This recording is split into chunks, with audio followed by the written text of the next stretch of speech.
We're here at PCMA Convening Leaders with Deborah Sexton, President and CEO of PCMA. Very successful show so far, and you have an inkling you might set an attendance record?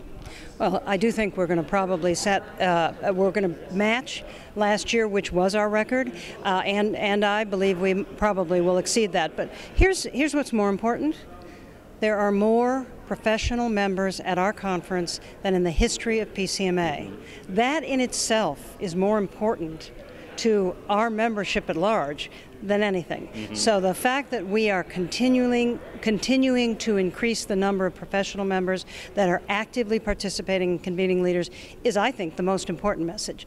On the heels of that is, yes, I think we will match last year's numbers, which were great numbers. That speaks volumes for PCMA, our membership, and more importantly, San Diego.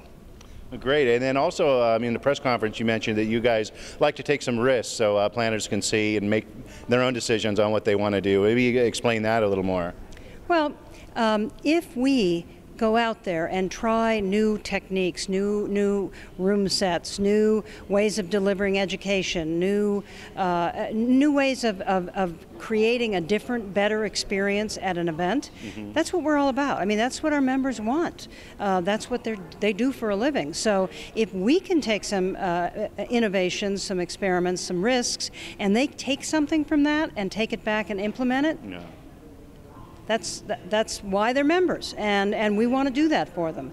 We've done that with a hybrid. That's a perfect example of many of our members pushed back on it. They don't want to know anything about that. It's going to cannibalize our meetings, and went on and on and on. We don't believe that. We believe that if you manage hybrid properly, that it will enhance the face-to-face experience. It will build attendance. And that's what everybody's worried about right now. It will build the overall experience, both digitally or online, as well as face-to-face. And so we too have been experimenting with our hybrid meetings, and each and every year we get better and better evaluations on what we're delivering as far as a hybrid meeting tied to convening leaders. So I think that was an example where if you had canvassed our members and said, how many of you want education on hybrid, we wouldn't have gotten a high number. Guess what?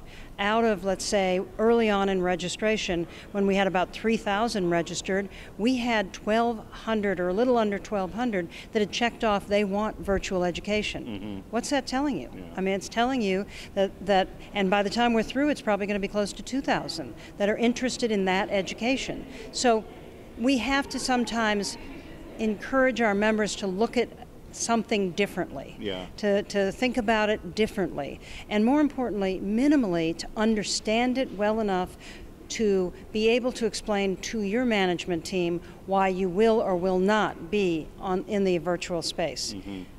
And if you can't do that, that's going to be problematic in the end. Well, great. Well, thank you for joining us. Thank you very much.